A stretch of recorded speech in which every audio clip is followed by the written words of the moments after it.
Hi, I'm Dr. Sandy Musial from Plant Docs, and today I'm going to be showing you how to make my famous granola. It's not hard if you have all your ingredients in one basket. So the first step is to toast some coconut. The coconut is in the convection oven at 300 roasting.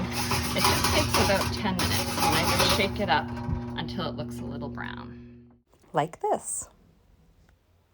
You can use any dried fruit you wish. Add a third cup each of dried cranberries, figs, and apricots without that yucky sulfur, and I cut them all up into little bite-sized pieces. Like these.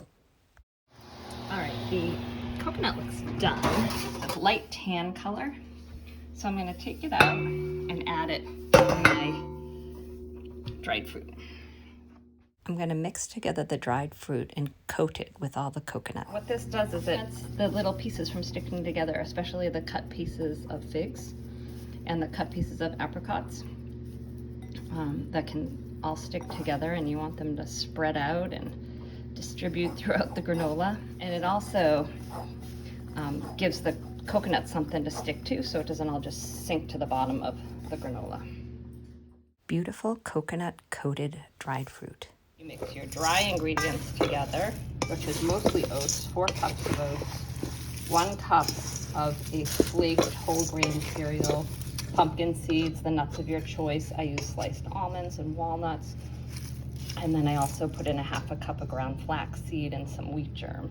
And then I take a cup of juice and mix it with the wet ingredients, which includes a little maple syrup and cinnamon, nutmeg, salt, vanilla.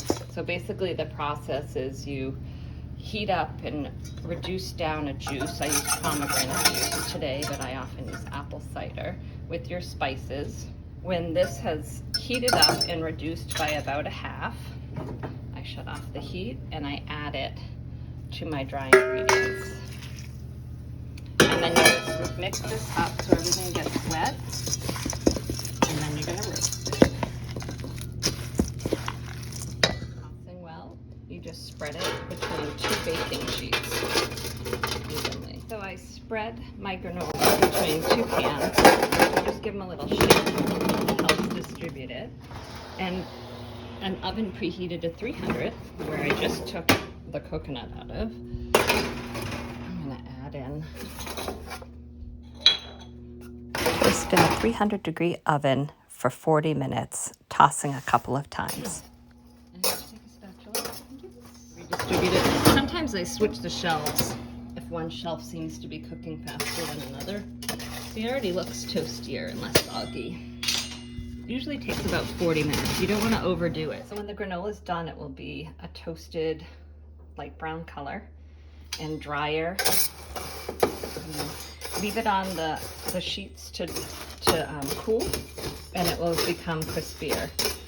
And then after it cools, add in your dried fruit and coconut evenly, mix it all up, and store it in an airtight jar. This oil-free, low-sugar granola is a great way to start every day.